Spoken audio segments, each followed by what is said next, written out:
Here are some items, some more, just penalties and fines, federal income taxes. That's going to create a permanent difference. You're just going to report federal income tax expense on your books, but for tax purposes, that's not an expense. That's just what you end up paying at the end. Lobbying expenses or political contributions, these are going to be deductible, just like penalties and fines for book purposes, but for tax purposes, they are not deductible. Got a few more, just running through. I know, it's a lot, but we will get through it together. We're having a good time. Make sure you're stretching, drinking coffee, drink some water, take care of the body, take care of the mind, and you'll get through it. We got entertainment. This will create a permanent difference. Now, for tax purposes, I'll just jump to that one first. This was changed under our good old Tax Cuts and Jobs Act of 2017.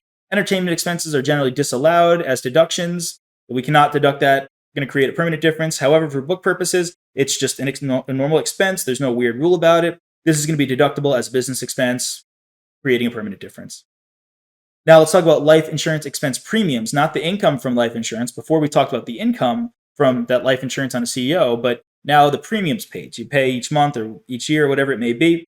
This is going to create a permanent difference. And why is that? Well, life insurance expense for a corporation is deductible for book purposes because under financial reporting, it's considered a regular business expense, nothing weird there. However, for tax purposes, life insurance premiums paid by a corporation, now particularly when the corporation is the beneficiary, they're not tax deductible. So meaning you cannot, and it did mention this earlier when we were seeing about the life insurance proceeds, whereas the proceeds are not included in taxes, but the premiums are not tax deductible. So you can't get a double benefit there.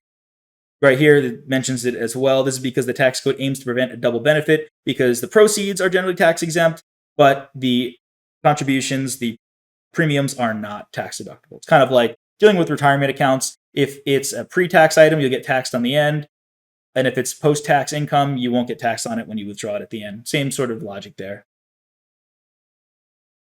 We got some other items, and then we'll move on to. Well, we got some more stuff. Don't worry, we're having a good time. This is all very important. And net capital loss. This is going to create a temporary difference, depending on just all of those rules. We got a whole big lesson there. The differences between book and tax. Net capital gain. There's no difference there. Net operating loss. We've got our net operating loss rules that we know when we can deduct, carry forward, carry back, all that good stuff. R&D costs. Now this can create permanent, temporary, or no difference at all. Because for book purposes, R&D costs are generally expensed as incurred under GAAP, which means they're recognized as expenses in the period they're incurred, reducing the company's net income in that period. We got a whole lesson in our financial exam on that as well. But for tax purposes, R&D costs can be treated differently. Now, in the US, taxpayers can either choose to expense R&D costs as incurred, so similar to our book treatment, or capitalize and amortize them over a period of at least 60 months, starting from when the benefits of the R&D are realized. Now, the different treatments of R&D costs for book and tax purposes create temporary differences that may affect the company's deferred tax assets or liabilities, depending on whether those costs are expensed or capitalized and amortized for tax purposes.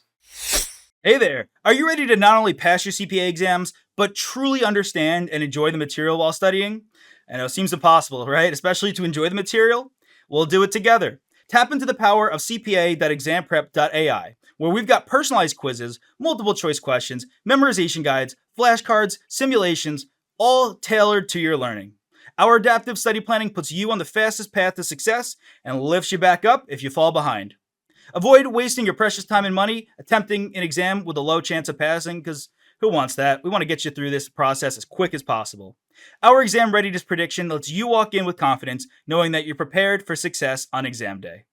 Thankfully, there's no payment method needed to get started, so why don't you come join us? Visit cpa.examprep.ai and let's achieve your exam success together.